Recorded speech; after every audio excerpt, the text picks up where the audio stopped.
उसमें उस उपासक का जीवन काष्ठवत दीवारवत होता है। जैसे दीवार में थूक दो कोई फर्क नहीं, चंदन लगा के पूछ के प्रणाम कर दो कोई फर्क नहीं, मान अपमान निंदा स्तुति से कोई मतलब नहीं उसको। ऐसे काष्ठवत दीवारवत मृतवत यह क्या क्या सुनते हैं, क्या समझते हैं? अरे सत्संग में रोज नई बात पकड़कर अपने दोषों को निकाला जाता है। अगर अपने दोषों को ना निकाल पाए तो फिर फायदा क्या हुआ? प्रभु के प्रति आत्मसमर्पण न हुआ। इसी देह का तो भाव मिटिया मिट करना है, ये समझ में नहीं आता। और इसी देह को सजाना, इसी देह के प्रति भाव रखना और कुमार्गगामी पुरुषों से संसर्ग रखना, कुमार्गगामी जनों का संग करना, तो सत्संग तो वैसे ही लाभदायक नहीं हो पाएगा जब कुसंग कर रहे हो। इतना बड़ा कंचन कामिनी कीर्ति का प्रभाव है कि जिस समय कंस ने अक्रूर जी को श्री कृष्ण बलराम जी को लेने के लिए भेजा तो अक्रूर जी की महान स्थिति को देखकर श्री सुखदेव जी ने वर्णन किया, परीक्षित यही जीवन का परम लाभ है जो इस समय अक्रूर जी का है। जे ही ब्रज वृंदावन में प्रवेश हुए तो चरण चिन्ह दिखाई दे देते हैं, ध्वजा अंकुश वज्र जौ आदि दिखाए तो मेरे स्वामी के चरण चिन्ह लौट गए। मथुरा से वृंदावन आने में पूरी शाम हो गई थी, ऐसे प्रेम विभल जगह जगह रथ से कूद पड़ते, मेरे स्वामी के चरण चिन्ह लौटते। इतना श्री कृष्ण अनुरागी भक्त। द्वारिका लीला में जब सत्राजित ने भगवान सूर्य की आराधना के द्वारा स्यमंतक मणि प्राप्त की और अक्रूर जी को पता चला कि भगवान श्री कृष्ण के कहने पर भी यह स्यमंतक मणि उग्रसेन जी के पास जमा नहीं की गई राज खजाने में, भगवान कह रहे थे सुरक्षित रहेगी, हां, और जो 8 बार सोना होगा तुम्हें प्राप्त होता रहेगा, अवहेलना कर दी। संयोगवशात उनके भाई प्रसेनजीत वो गले में मणि डाल करके शिकार खेलने गए, सिंह ने मार डाला और वो मणि ऐसा समझा कि मानो कुछ खाद्य वस्तु है, तो अपने दांतों पे दबा के तेजोमयी मणि प्रकाशित जा रही थी, जांबवान ने देखा, घसीट के मार डाला और मणि लेकर गुफा के अंदर प्रवेश किया तो चरण चिन्ह बने गए। सत्राजित ने पूरी द्वारिका में फैला दिया कि हमने श्री कृष्ण का कहा नहीं माना, इसलिए श्री कृष्ण ने हमारे भाई का भी अपहरण कर लिया और स्यमंतक मणि। जब ये बात भगवान ने सुनी तो बहुत से गणमान्य द्वारिका के लोगों को लेकर के जिधर शिकार खेलने गए वहां देखा घोड़ा मरा है, थोड़ी देर बाद देखा प्रसेनजीत भी मरा, फिर आगे सिंह के पैर देखे तो उसके सहारे गए तो देखा गुफा के द्वार पर सिंह मरा है। तो द्वारिका वासियों से कहा आप रुकिए, हम गुफा में जाते हैं, स्यमंतक मणि का पता लगा। वहां गए तो देखा स्यमंतक मणि जाम्बवती जी लिए खेल रही थी, तो धायमा चीख पड़ी। तो जाम्बवती जी कई दिन तक युद्ध हुआ, फिर जाना मेरे भगवान ही श्री राम ही श्याम के रूप में अवतरित हुए, तो जाम्बवती जी को स्यमंतक मणि को दिया। सत्राजित बहुत लज्जित हुए क्योंकि प्रसेनजीत मारे गए। वो पूरी कहानी जब उनको पता चली तो बहुत कि मैंने व्यर्थ में निंदा की, तो सत्यभामा जी का ब्याह करके स्यमंतक मणि दहेज में देना चाहो, उनका नहीं, आप ही रखिए स्यमंतक मणि, मुझे नहीं चाहिए। प्रभु सत्यभामा जी को लेकर निमंत्रण में हस्तिनापुर गए हुए थे, प्लानिंग हुई सत्राजित को मार डालो और स्यमंतक मणि ले लो। तो सुधनवा नाम का, शायद सुधनवा ऐसे ही नाम था, वो तैयार हो गया। कृतवर्मा और अक्रूर जी ने सलाह दी, मार डाला और सत्राजित को और मणि ले ली स्यमंतक। जब ये खबर गई भगवान वहां आए और पीछा किया उसका। जब उसको पता चला कि भगवान मुझे मारना चाहते हैं तो भागा। बहुत भागने पर बलराम जी भी साथ थे, भगवान श्री कृष्ण भी, उसका घोड़ा थक गया, भगवान ने उसे मार डाला, सुदर्शन चक्र से परम पद प्रदान किया और उसके पास स्यमंतक मणि नहीं निकली। वो स्यमंतक मणि कहां है? भगवान ने ही तलाशी ली थी। बलराम जी ने कहा जब इसने मारा है सत्राजित को तो इसी के पास होगी। भगवान ने कहा नहीं, इसके पास तो नहीं, किसके पास हो सकती है? आप इसका पता लगाइए, हम विदेहराज से मिल करके आते हैं। विदेहराज से मिलने के लिए बलराम जी चले। अब भगवान बड़े चिंतित किए। कृतवर्मा तो पहले ही भाग चुका था कि अगर पता चला कि हमारी सलाती तो मारे जाएंगे। तो अक्रूर जी भी काशी चले गए और काशी में बड़ी बड़ी यज्ञ, क्योंकि 8 बार सोना रोज देती थी, बहुत प्रभाव था स्यमंतक में। जब सुना तब बुलाया और कहा चाचा जी आपके पास स्यमंतक मणि है, आप अपने पास ही रखना, पर सत्यभामा जी को दिखा दीजिए क्योंकि अधिकार तो इन्हीं का है। उनके पिता की तपस्या के द्वारा स्यमंतक मणि प्रकट।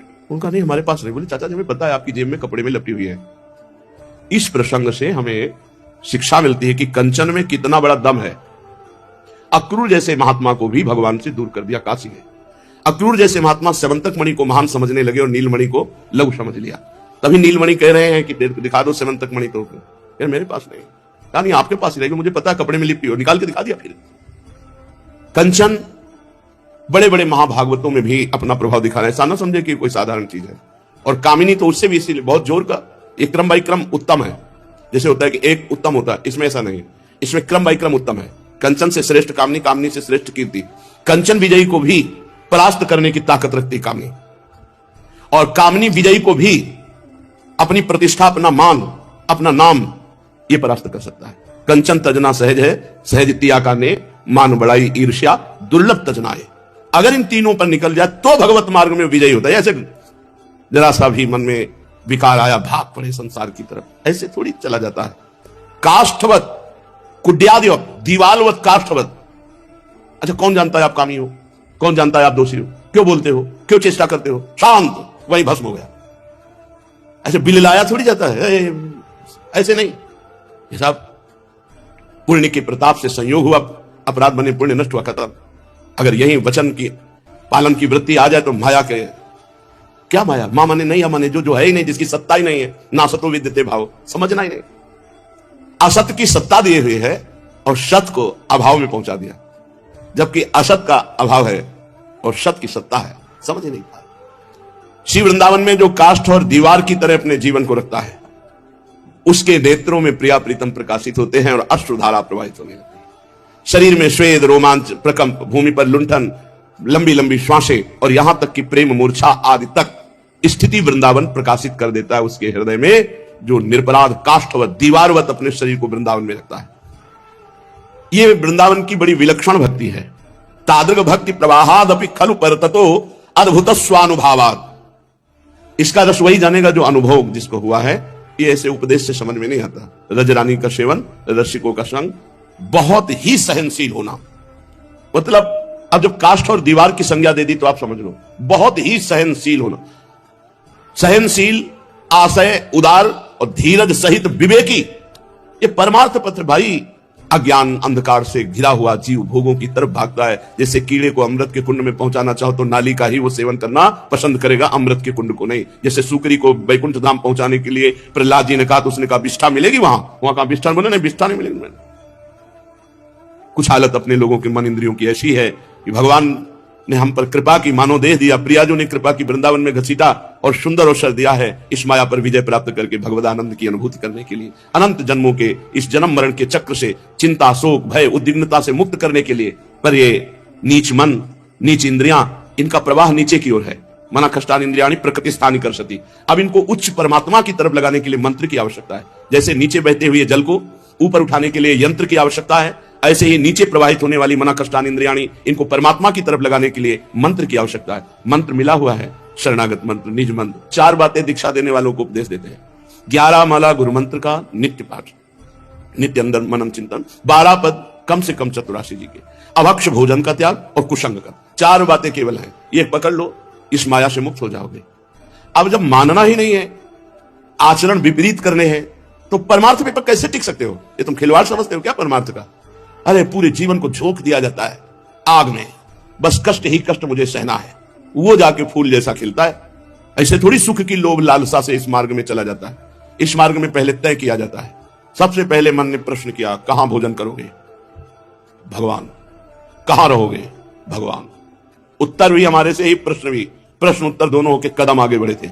जीवित जन्मभूमि से बाहर निकले, प्रश्न हुआ, हिला के रख दिया। यहां तो अम्मा खवाती थी, बाहर कहां खाओगे? भगवान। यहां घर में रहते थे, बाहर कहां रहोगे? भगवान। बस वो भगवान उत्तर हुए तो आज तक भगवान ही जीवन को चला। कहां है भगवान तुम्हारे जीवन में? हमारे जीवन में तो परिवार है, धन है, संपत्ति है, संसार है। जब तक अपनापन प्रभु से नहीं है। बड़े बड़े तपस्वी दंडकारण्य के थे। सबरी मैया में खास बात क्या थी? गुरु चरणों का आश्रय, गुरु वचनों पर विश्वास। कितना धैर्य है सबरी मैया को। गुरुदेव जा रहे थे तो चरणों में रोके कहा, यहां दंडकारण्य में कोई देखना नहीं चाहता मुझे। गुरुदेव सब अवहेलना करते हैं, आपके सारे जीवित थे, आप चले गए तो सबरी का कौन? तो उनका बेटा, मैं भजन के प्रभाव से भगवान के परम धाम को जा रहा हूं और परम धाम का धामी तुम्हारे आंचल कर आएगा, वो आएगा। और शरीर पूरा कर दिया। सबरी जी गुरु वचनों में रोज दृढ़ रहकर सोहनी लगाती, जल छिड़कती, पुष्प के पावड़े डालती और रोज फल एकत्रित करती। मेरे गुरुदेव ने कहा है परम धाम का धामी स्वयं चलकर आएगा। वर्ष 2 वर्ष नहीं, बहुत समय व्यतीत हो गया। सबरी जी को अपने गुरु वचनों में अश्रद्धा नहीं कि क्या गुरु जी ने फुसलाने के लिए तो नहीं कह दिया था? रोज वही दिनचर्या और प्रभु आ ही नहीं रहे। सबरी जी के गुरुदेव ने कहा है प्रभु आएंगे, रोज वही दिनचर्या। एक दिन देखा भगवान कृतार्थ करने के लिए राम और लक्ष्मण जी पूछते हुए आ रहे, जो कुछ सबरी जी का आदर करते थे उन तपस्वियों से पूछ रहे, सबरी मां का वास किधर है? वो आश्रम है। और जो अपने घमंड में थे कि मैं बड़ा तपस्वी, मैं जितेंद्री, मैं भगवान देखा भी नहीं, संभाषण की तो बात जाने दो। शबरी मैया के समीप बैठकर भगवान ने सबरी मैया की स्तुति की। ये जो नवधा भक्ति है उपदेश नहीं, क्योंकि भगवान के सामने ही सबरी परम धाम पधार जाती है। उपदेश उसे दिया जाता है जो आगे साधना करे। भगवान कह रहे हैं कि 9 में 1 भी हो वो मुझे प्राण पिए। ये सब 9 आप में विराजमान है। अपनापन, यहां अपनापन हम कितनों को बांटे हुए हैं। तो फिर हमारा मन वासना का खेल तो खेलेगा ही। उपासना में तो तभी चलता है जब एक भरोसा हो, एक बल, एक आश, एक विश्वास। समिटना होता है। समिटे सो आशिक, फैले सो जमाना। फैले से तो फिर माया है, समिट गया तो हरि का आशिक है। वृंदाटव्याम नव्याम भोदा श्यामो राधा प्रेमोद्दाम तस्यास्याम भोज भ्राजन माधवी तृष्णा कृष्णो व्याधव।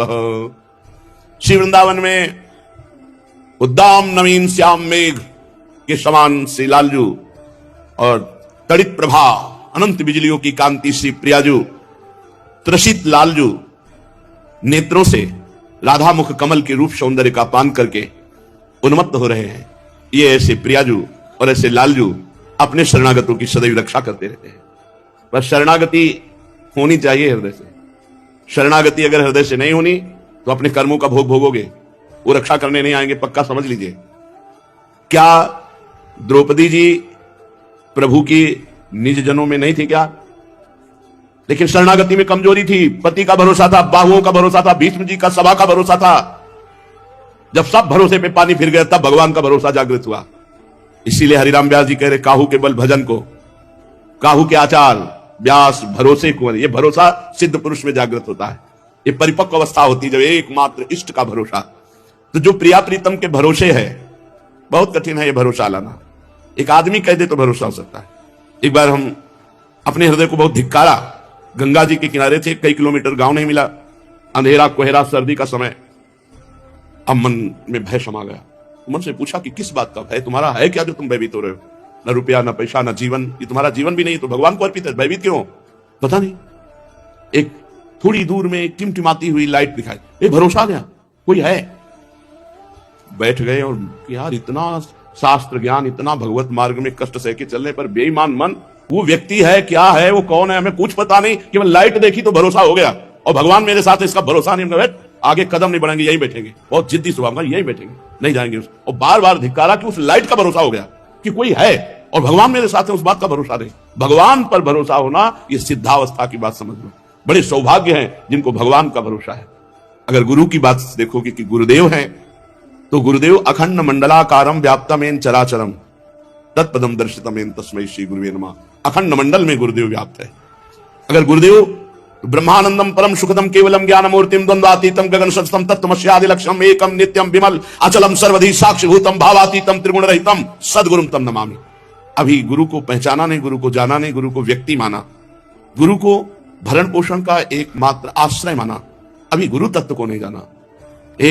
अगर गुरु पे भरोसा हो जाए, इष्ट पे भरोसा हो जाए तो ऐसी जगह जाके बैठ जाओ जहां कोई तुम्हें देखता नहीं। अगर भोजन न करवा दे तो मुझे बता देना। ये हम अपने सब जीवन के अनुभव की बात कहते हैं। पर कुछ ऐसा रहा भगवान की कृपा की, भरोसा कभी किसी का नहीं हुआ, एकमात्र भगवान को बचपन से। ये मतलब अहेतु की कृपा हरि की रही। ऐसा कभी मन में नहीं आना चाहिए किसी उपासक को, क्योंकि ये भरोसे को डिगाता है। गुरु तत्व भरोसा है, गुरु तत्व सत्य है, गुरु तत्व विश्वास है, गुरु तत्व श्रद्धा है। अगर ये चीजें नहीं है तो अभी गुरु को समझा नहीं, मनुष्य माना। मनुष्य रूपेण हरि स्वयं। जब सर्वत्र हरि है तो गुरु में हरि नहीं। तो हरि जब है तो भरण पोषण की सेवा हरि है। संपूर्ण ब्रह्मांडों का भरण पोषण हरि करते हैं। फिर हमें चिंता क्या है? मेरे गुरु हरि हैं, हरि गुरु, गुरु गोविंद ने भेद कराई और भरण पोषण की उनकी तो विश्वंभर। फिर मुझे क्या चिंता? अभी हमने समझा नहीं। तो ये शरणागति हमारी जो कमजोर है, इसको पुष्ट कर लो। नहीं आंधी आएगी माया की और उड़ाकर बहुत दूर गंदगी में डाल देगी। ये मलमूत्र के द्वारों के भोगने की लालसा गंदगी है भाई। ये कोई सच्चिदानंद सुख है? सब भोग ही रहे हैं, सब भोग ही रहे हैं। भोग करके फिर भोगने की तृष्णा और बार बार जन्म मरण, यही तो खेल है इसका माया का। उठो, जागृत हो, शरणागति पुष्ट करो। बहादुर कुछ ही होते हैं, कायर लाखों की संख्या में होते हैं। छाती पे गोली खाने वाले कोई बिरला ही होते हैं। ऐसे यहां सीधा प्रहार सहा जाता है भगवत मार्ग में। ये शेरों का मार्ग है, गीदड़ों का नहीं। ये जो भगवत मार्ग है शेरों का मार्ग है। एक बार उदास खिन्न बैठे थे, एक बड़े कृष्णकाय संत आए, कृष्णकाय एकदम बड़े मौजियल संत, बड़े मस्त संत थे। कैसे बैठे हो? प्रणाम किया, नई अवस्था। अरे कितने युद्ध हैं, तुम लोगों को लड़ने थोड़ी पड़ रहे हैं, तुम्हारे सामने ही नहीं हो, तुम तो किले के अंदर हो, या तो चौड़े में मैदान में। तो उनसे कहा, चल चला चल रहा हमें अनुभूतियों का ले सहारा।